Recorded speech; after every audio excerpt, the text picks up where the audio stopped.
Tere, alustame siis meie tänast loengut inimese kognitiivsete võimete säilitamisest ja suurendamisest. Ja selle loengu esimeses osas me keskendumegi siis mõningatele võimsatele bioaktiivsetele toidulisanditele, mis siis aitavad meil toetada kõige tähtsamaid kognitiivseid võimeid, milleks on siis antud juhul selles loengus mälu, keskendumisvõime, tähelepanuvõime ja leidlikkus ja loovus. Ja lisaks veel vanuseline aktiivsus, see tähendab siis seotud vitaalse vananemisega, nii et me ka kõrges eas säilitame oma kognitiivseid võimeid.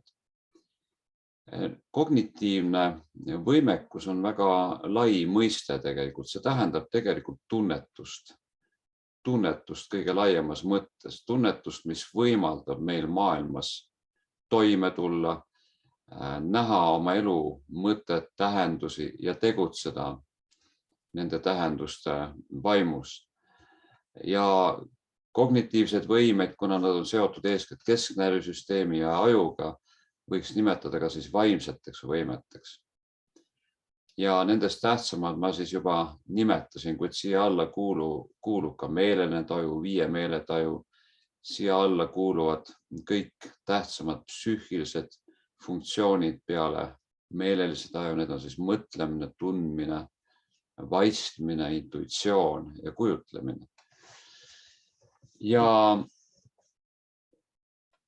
kõige kergem viis muidugi vastu astuda muutustele nendes peamistes kognitiivsetes võimetes on vana meditsiinis tuntud tõde, et klaas vett, üks tablett või üks tablett, klaas vett.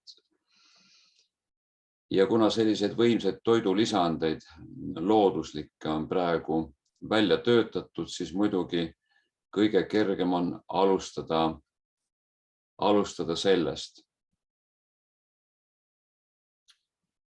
Nüüd, millistel puhkudel me üldse peaksime hakkama nii-öelda hoolitsema oma mälu, keskendumisvõime ja muu sellise eest?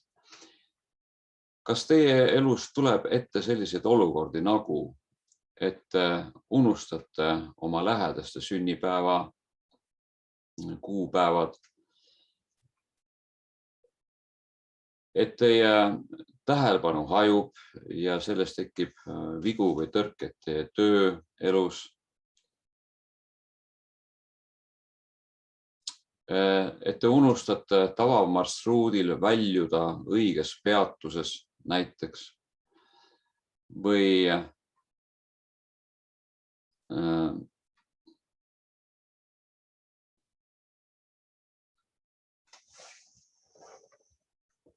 te avastate, et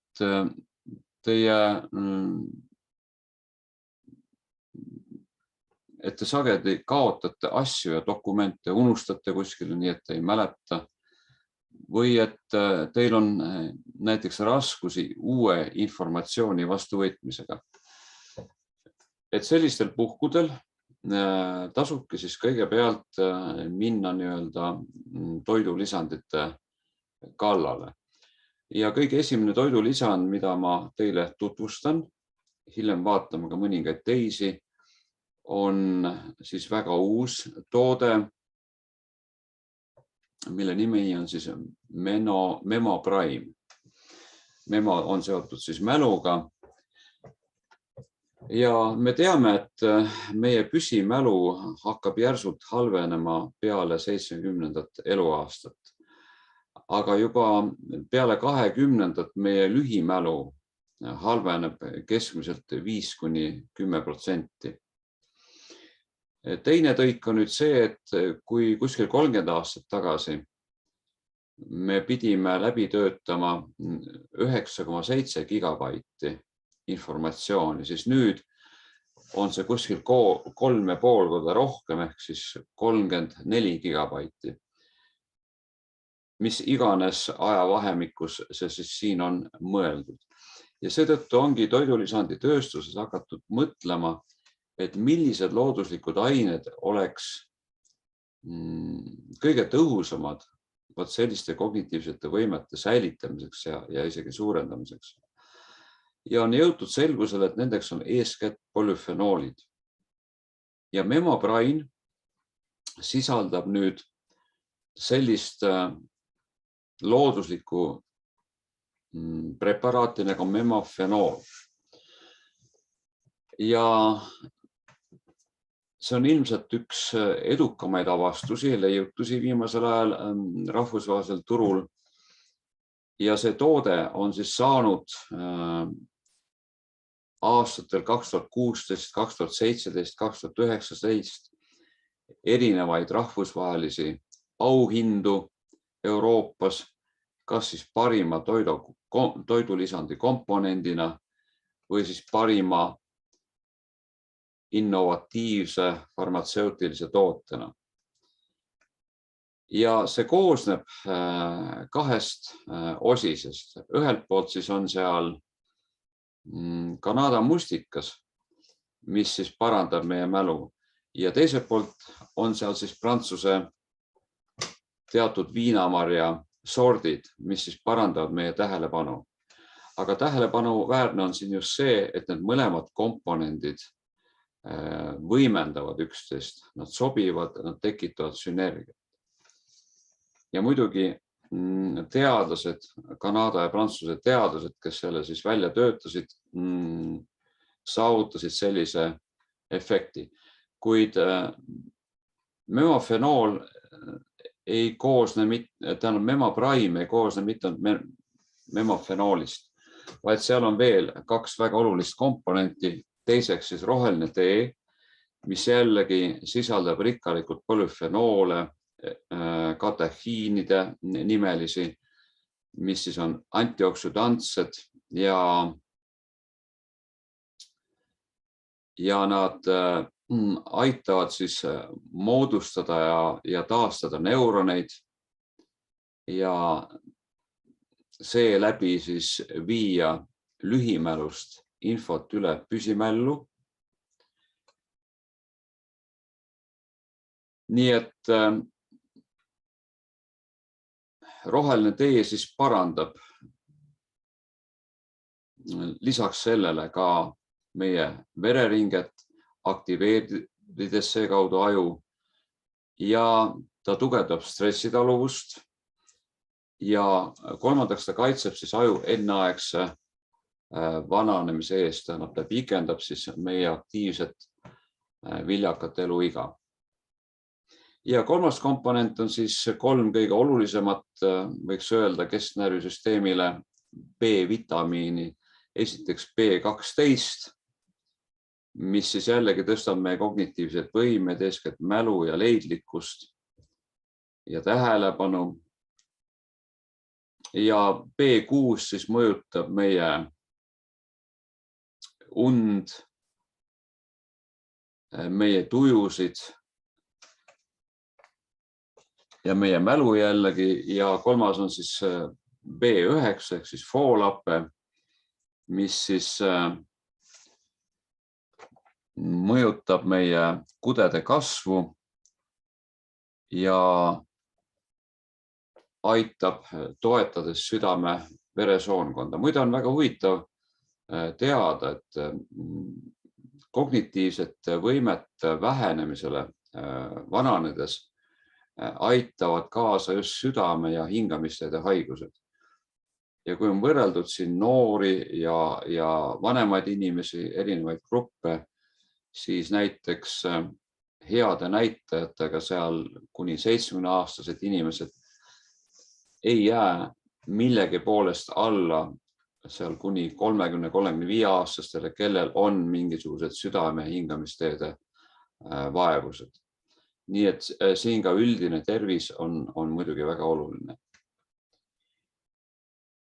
Nüüd see on siis memopraim. Ja vaatame nüüd veel bioaktiivseid toidulisandeid, mis kognitiivseid võimeid siis toetavad. Kõigepealt siis selline toode nagu letsitiin. Et mis see letsitiin siis on? See on siis selline polüküllastamata rasvhapete ja karotinoididest koosnev essentsiaalne fosfolipiidide kompleks. Et tegemist on siis rasvainega nii-öelda. Muide, letsitiin viib organismist välja siis ka rasvlahustuvaid toksiine, nii et ta kuulub ka detox-programmidesse. Meil umbes 20% on rasvlahustuvad ja 80% on siis vees lahustuvad toksiinid.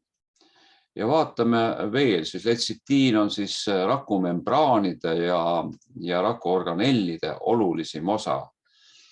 Ja sellest koosneb 1/3 ajust ja 2/3 pea ja seljaaju ümbritsevatest kaitsvatest kudedest. Me teame ka, et letsitiin on põhimaterjal siis ajurakkude müoliinkihtidele. Müoliinkestale, mis isoleerib seda närviteed niimoodi, et ei tekiks mingeid lühiseid ja närviimpulsid jõuaksid punktist A punkti B ilma häireteta. Niisiis 2/3 maksast, maks on ka meil selline rasvane organ, on siis letsitiinist. Ja seda on palju ka südamelihases. Ja letsitiini abil toimub siis keharakkude nii-öelda jooksev remont ja uuendamine. Vaatame veel edasi. Selline supertoode nagu koensüüm Q10, mis siis tagab aktiivsust kõrge vanuseni. Muide, see on üks kõige võimsamaid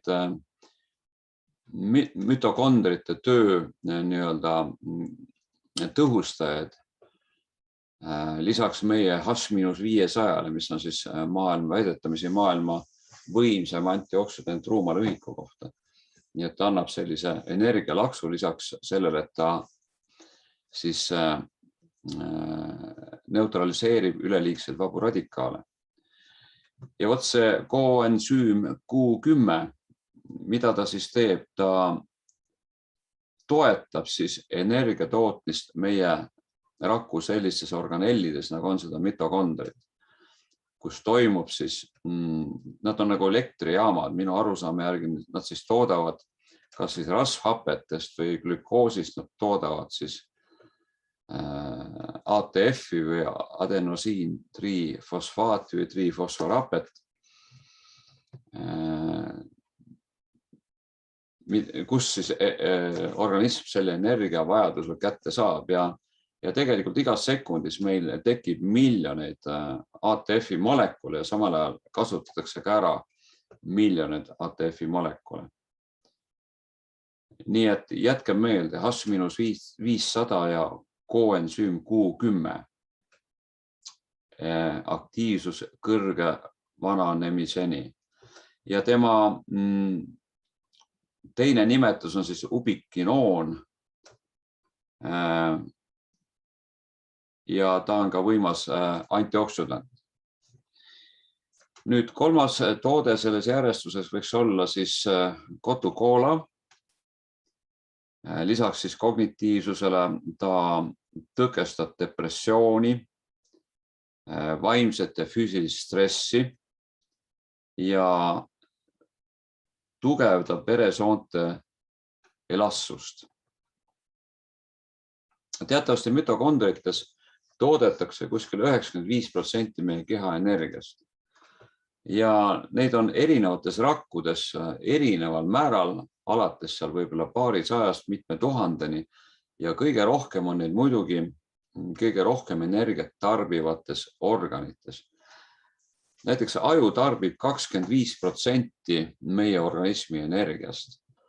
Ja lisaks tarbivad seda veel väga palju siis süda, maks ja kopsud. Nii et seal on ka vastavalt mitokondreid kõige rohkem. Mitokondritest tuleb hiljem pärastpoole veel juttu seoses teiste praktikatega, aga nüüd veel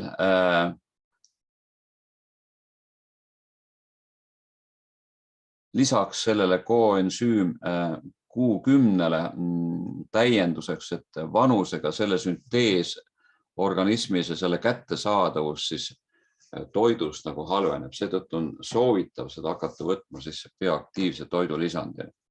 Ja üldse, kui meil on energiapuudus, siis me saame seda kasutada ükskõik millises vanuses.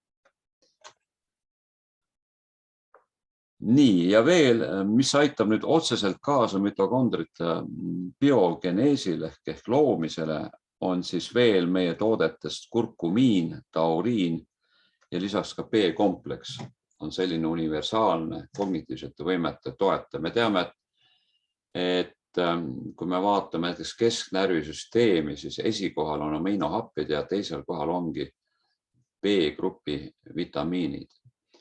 Ja ilmselt need samad memoprimis nimetatud B12, B6 ja B9. Nii, nüüd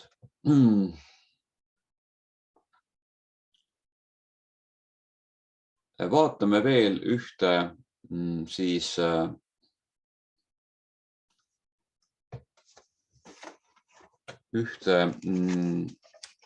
toodet, ühte komplekstoodet, ühte nii-öelda tervisepakki, mille nimi on siis OneStack Mental Force. Ja see on spetsiaalne siis komplekt aju ja kesknärvisüsteemi toetamiseks. Ja kui me nüüd loeme neid tooteid, neid komponente siin, siis me saame jällegi pilti sellest, millised tooted aitavad kaasa meie kognitiivsete võimete suurendamisega siis, kui me tarvitame neid eraldi. Mida see OneStack Mental Force siis teeb? Ta parandab siis toitainete voolu, kaitseb aju keskkonna kahjustuste eest ja suurendab vastupidavust stressile. Ja millised on siis selle koostisosad? Kõigepealt mindset. See on siis aminohapete ja vitamiinide kompleks, mis siis toidab aju talle vajalike toitainetega.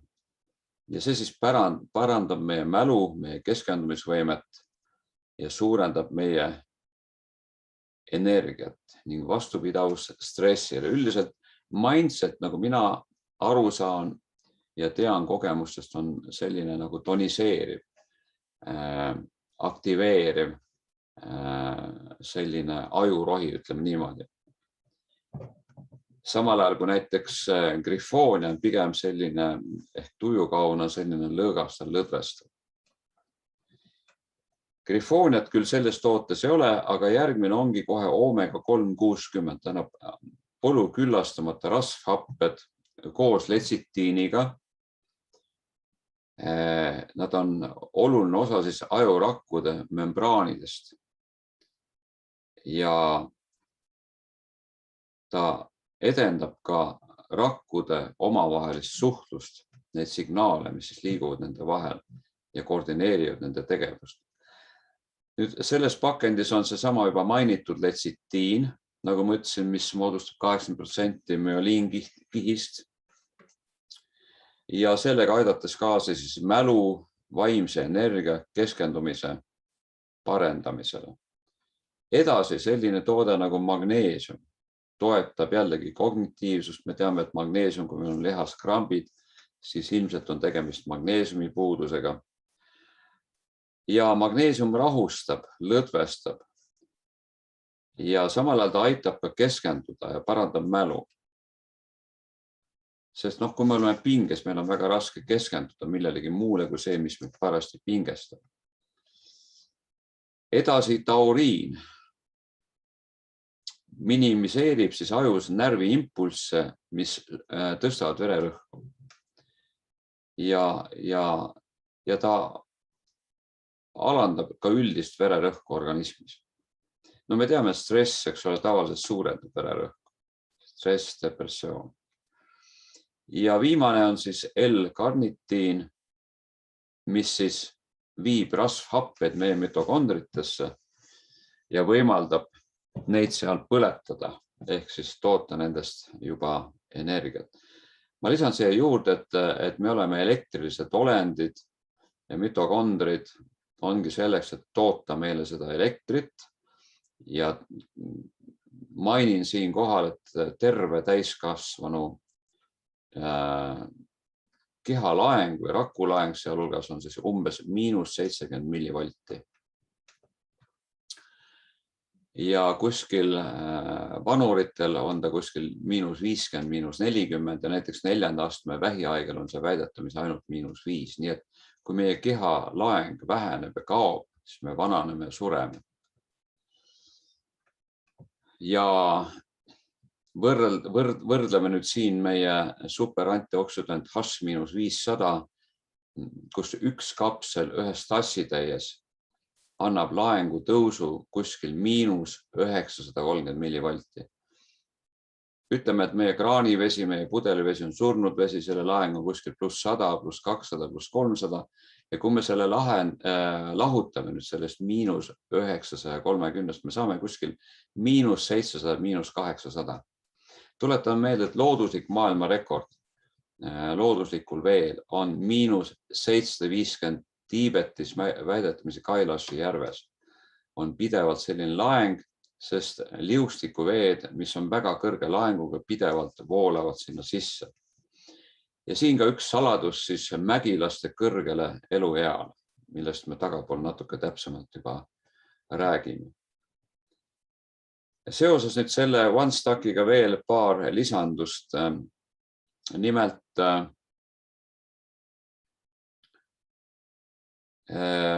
milline toitaine annab meile kõige kiiremat energiat, mis annab kõige rohkem ATF-i molekule.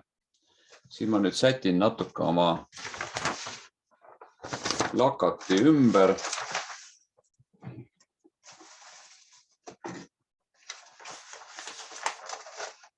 Ja selgub, et selleks ongi head rasvad.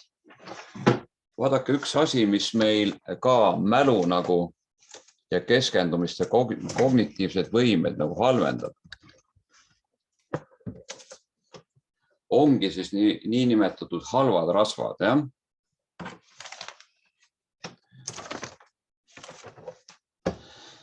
Ja mis on siis halvad rasvad? Mainime selle ka siis ära. Halvad rasvad on näiteks hüdrogeenitud rasvad. Need on siis tahkestatud taimsed õlid, mis võivad totaalselt ära ummistada meie rakumembraanid. Ja ma olen lugenud kirjandust, et isegi kui me katkestame nende transrasvade söömise, 2 aastat võtab organismile aega, et seda välja nagu viia. Kui me muidugi ei kasuta eri vahendeid, seda sama näiteks letsitiini ja siin fermendipreparaate, mis siis aitavad seedida selliseid toksilisi jääke, mis on meil organismi kudedesse jäänud.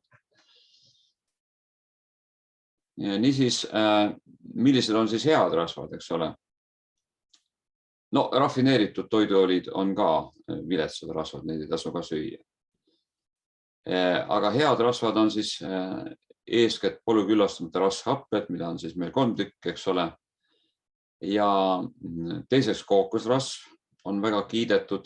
Ta on selline keskmise ahelaga küllastunud rasvhapped.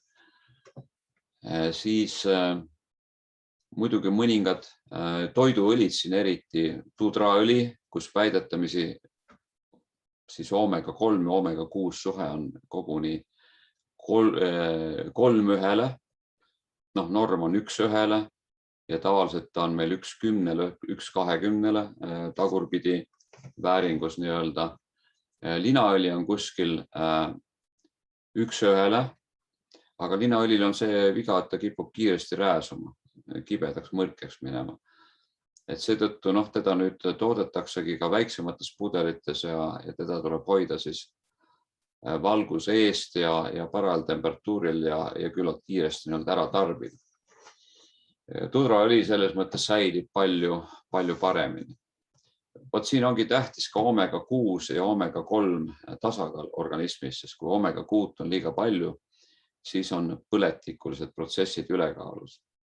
Nad peaks olema 1:1, nii nagu nad kunagi olid. Ja nüüd need head rasvad tekitavad siis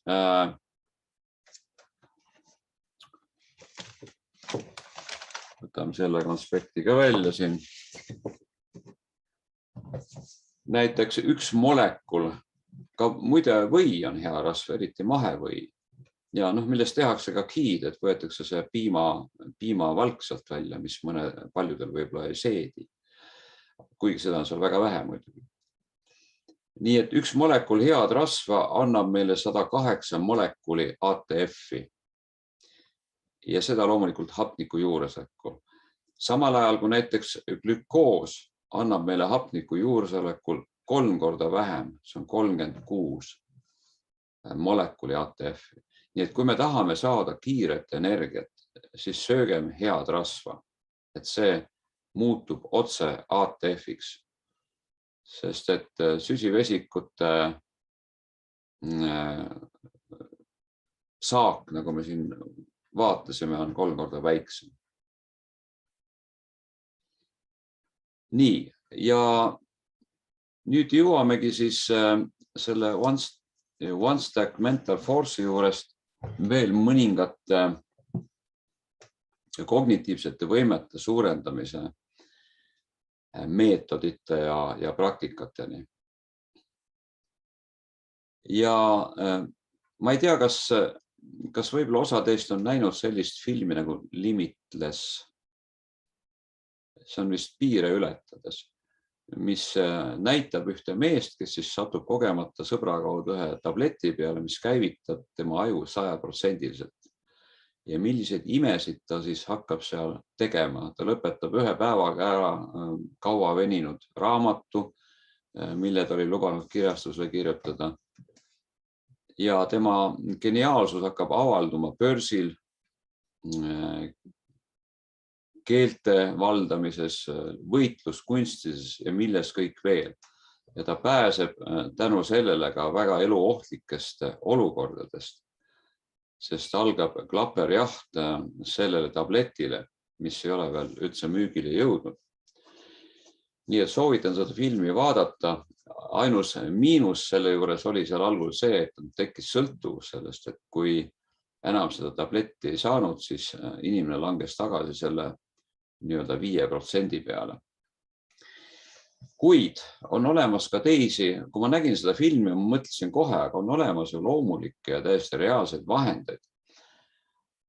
Näiteks on Austrias tehtud katseid, kuhu on siis kaasatud teatud lihasgrupid ja teatud ruuniharjutused. Ja selgus, et kui inimesed neid tegid katsegrupp, siis 8 nädalaga nende ajuenergia kasvas 6-kordseks. Nimelt seal instituudis on olemas siis väga võimas tundlik ajuskänner, et mõõdeti enne, mõõdeti pärast. Ja 98% katsealustest saavutas siis sellise tulemuse. Aga enne seda olid kohalikud teadlased uurinud ka siis selliste loovisikute geeniuste ja karismaatiliste juhtide ajuenergiat. Ja imet, see oli umbes samasugune. Nii et tavalised inimesed saavutasid 8 nädalaga ja sealt edasi ka ilmselt jätkates siis samas vaimus vastavalt sellele protokollile nii-öelda. Ja tegelikult paljud tippsportlased, paljud tipploojad, tippettevõtjad tegelikult kas spontaanselt või teadlikult rakendavad seda meetodit. Ja seetõttu ma soovitan vaadata teil minu videoloengut, mille pealkiri ongi 8 nädalaga geeniuseks. Et võtke minuga kontakti ja te saate sellele ligipääsu. Nüüd teine selline meetod, mille ma olen välja töötanud ise kuskil 13 aastaga, see on siis nime all väe- ja mõnuvõimlus. On olemas ka vastav siis Facebooki grupp, kuid Mul on tehtud ka õppevideo pealkirja all liikumine kui sügav nauding. Sest et läänes paraku inimesed reeglina ei oska nautida liikumist. Nad rapsivad, nad teevad endale liiga, nad liialdavad anaeroobse faasiga ja seeläbi nad pigem teevad endale kahju. Sest me teame, et kui me hapnikupuuduses treenime, ma ei mõtle siin lühiajalist intervalltreeningut, mis annab efekti, vaid kui me lihtsalt kurname ennast ja pingutame üle, eriti tippspordis, siis meie keha ju hapestub, meie pH läheb alla, meie immuunsüsteem läheb alla ja meie vananemine kiireneb. Ja samal ajal see idatüüpi võimlemine, see naiselik võimlemine, see võimlus kui nauding, võtame siin selle sama tai chi, võtame selle chi kuni ja nii edasi, siis see pikendab meie eluiga, see pikendab meie vitaalsust. Ja jällegi ma soovitan seda oma videot liikumine kui sügav nauding videoloengut, sest et selline liikumine annab meile pika peale sellise nähtuse, nagu ma nimetan seda puhtus, kergus ja magurus kehas, selline seesmine aisting, mis lõpuks muutub järjepidevaks. Idas öeldakse, et nektar kehas, eks ole. Ja seda ma rõhutan olenemata vanusest. Pigem küpses eas inimesed jõuavad selleni, avastavad selle ime ja sealt edasi see jätkub. Selles loengus me vaatleme ka sellist vale ja õiget vananemise graafikut. Et see ettekujutus, mis meil praegu on vananemisest, ei vasta objektiivsetele võimalustele. Ja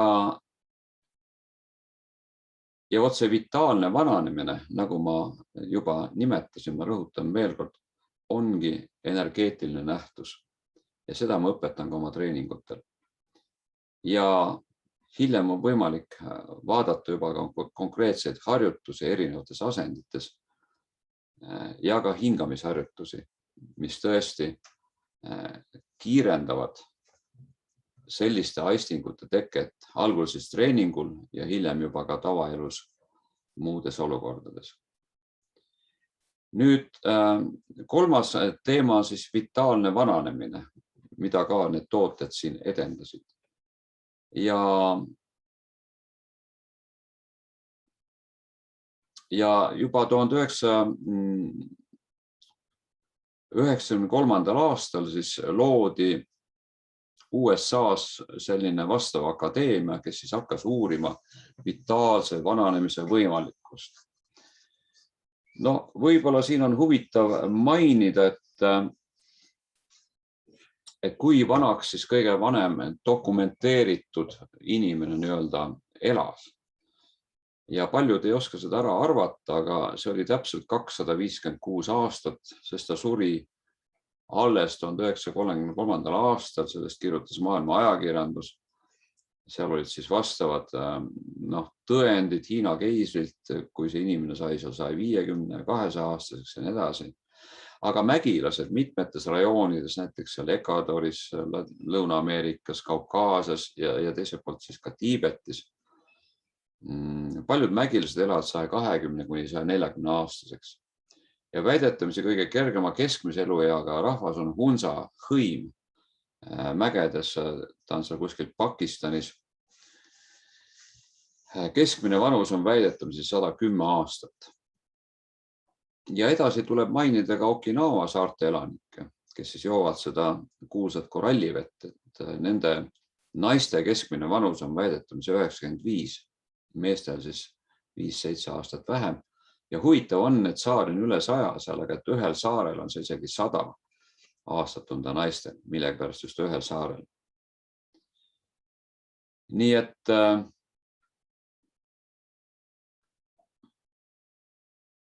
muide ka Kadi Helme, kes tutvustab oma loengutes tavaliselt siis need polüküllastamata rasvhapped erinevatelt firmadelt, on näidanud siis selliseid väga kõrges vanuses inimesi ka lääne kultuuris, kes näevad välja väga noored.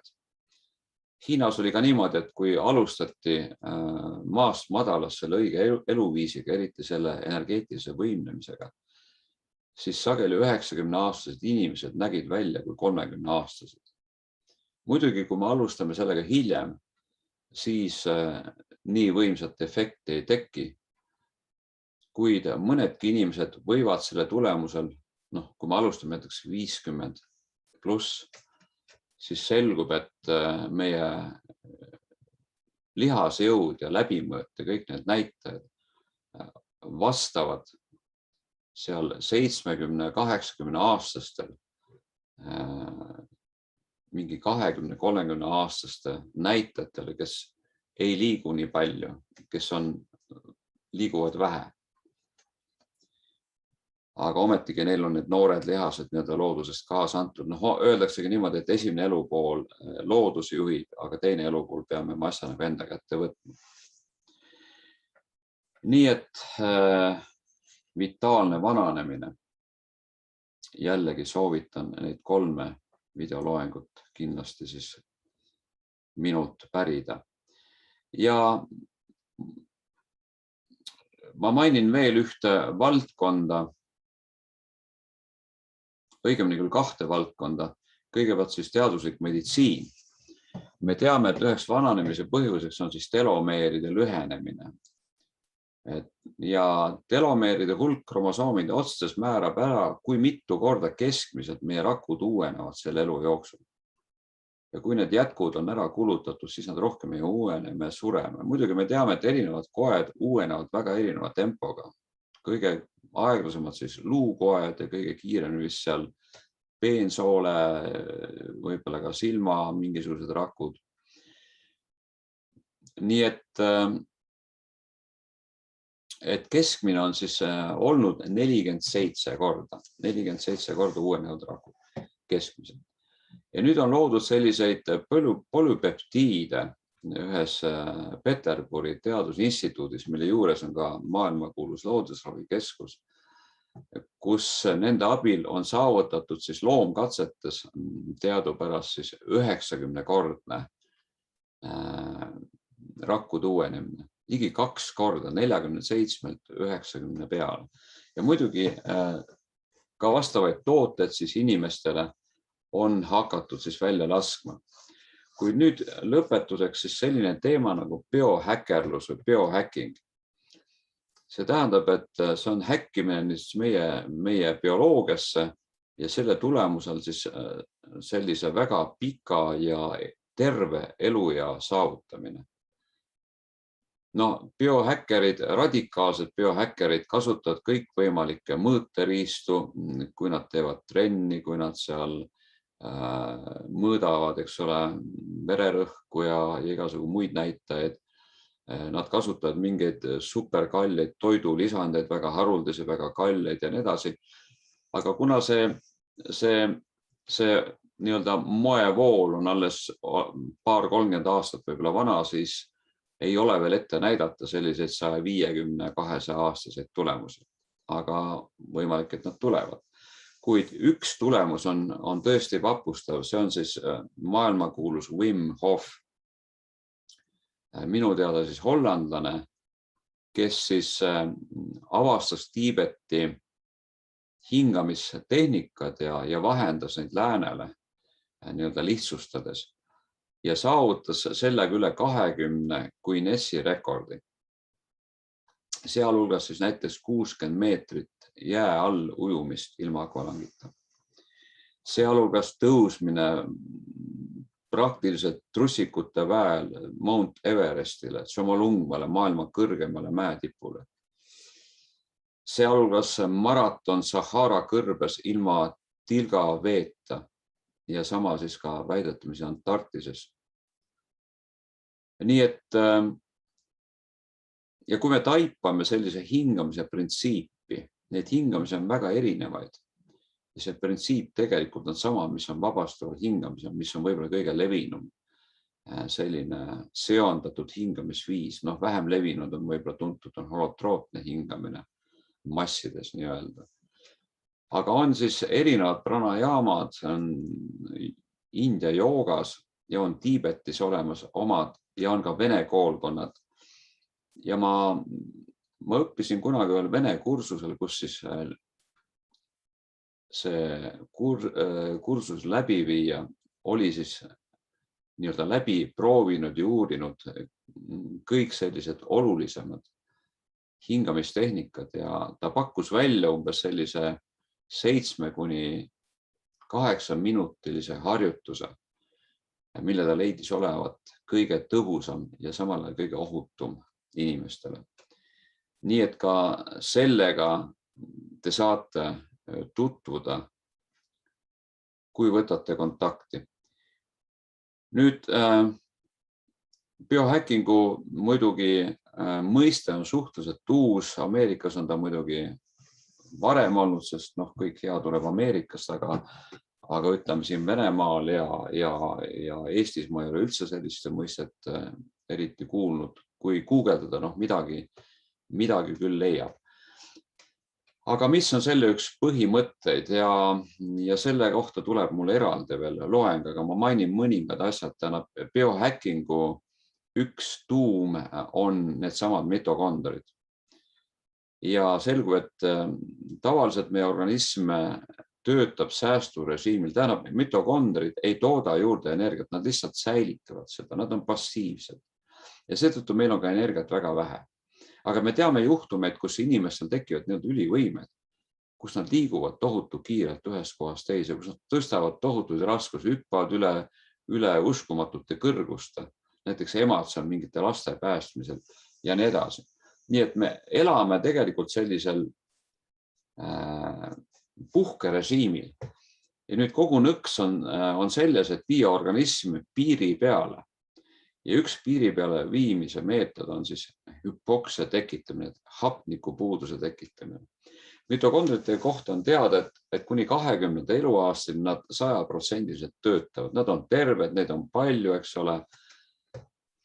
Aga juba 20. 40. läheb see poole peale ja sealt edasi kuni 70. eluaastani ülejäänud pool ja me sureme lihtsalt. Ja joogateadus ju ka ütleb, et igal inimesel on kindel arv hingetõmbeid ja mida aeglasemalt me nad sooritame, seda kauem me elame. Nii et meistrid hingavad aeglaselt, peenekoeliselt ja aeglaselt. Nüüd, mis puudutab nüüd biohackingu liikumist, mille minu jaoks etaloniks on sama väe- ja mõnuvõimlus, kuhu on kaasatud ka nii-öelda sellised tsüklid, kus me rakendame anaeroobset liikumist, kiirlihastel eriti, sest kiirlihased elavdavad, kui rakendada neid näiteks kätekõverdusel ja nii edasi, nad elavdavad meie kasvuhormooni, mis on muutunud passiivseks juba üsna nii-öelda varases keskeas. Ja siin on ka oma optimum, siin ei tohi mitte mingil juhul üle pingutada ja ei tohi ka alapingutada, vaid tuleb leida see optimaalne nii-öelda treeningute vorm esiteks ja treeningute sagedus. Muidugi kõige parem näiteks selle sama väe- ja mõnuvõimluse puhul me leiame kõige mõnusamad harjutused, sest seal on paljud harjutused sellised, mida tahaks jääda tegema. Ja nad tekitavad sellised eufoorilise ja nagu Tsigunnis öeldakse, lausa orgastilisi astinguid ja loomulikult me tahame sellise harjutusi teha. Ja me ei pea enam ennast sundima liikuma, et see on see. Ja see võimaldab meil saada meie egol, mis istub põhiliselt meie peas, võimaldab meil kontakti saada uuesti meie kehaga. Kui meie keha muutub puhtaks, kergeks ja magusaks, siis me nii-öelda integreerime selle mentaalsusega ka meie keha ja me loome sellise psühhosomaatilise ehk tervikliku mina, kui nüüd vaadata transpersonaalset arengupsühholoogiat. Ja veel üks huvitav lisaks sellele hüpoksiale ja lisaks nendele intervalli ja teistele sellistele piiri peale minekutele, mis ei ole kurnavad, on siis meie nälja pikendamine. See on ööpäeva kestel. Me mõõdame ära ja suurendame seda aega, kus me ei söö. See tähendab eeskätt seda, et me õhtusööki toome järjest nagu päeva poole ja lõpuks jätame üldse ära. Et kui me algul sööme võib-olla seal 24 tunnist näiteks 16 tundi ja ainult 8 tundi, mis me magame, me ei söö, eks ju. Mõni tõuseb öösel üles sööb, siis me võime viia selle lõpuks vastupidiseks, et me nälgime 16 tundi ja 8 tunni jooksul ainult sööme. Ja see jällegi elavdab meie mitokondreid. Nii nagu veepaast on väga võimas, üks kõige võimsamaid detoks ja skalpellita lõikusi. Ja? Niimoodi ka selline näljaperioodi pikendamine ööpäeva ringi peal annab väga võimsat efekti. Nii, tundub, et sellega ma olengi siis tänase teema ammendanud. Et ma panen siia loengu juurde, loengu juhendisse ka mõned lingid, et te saate nende materjalidega tutvuda, mida ma mainisin, ja neid siis ka vaadata. Nii.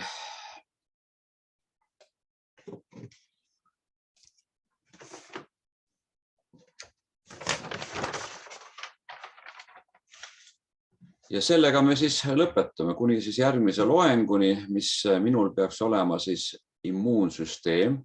Kõigepealt jällegi kõige võimsamad bioaktiivsed toidulisandid sel teemal, aga hiljem siis ka kõik muu, mis sinna juurde kuulub ja on võimalik nii-öelda arsenali võtta.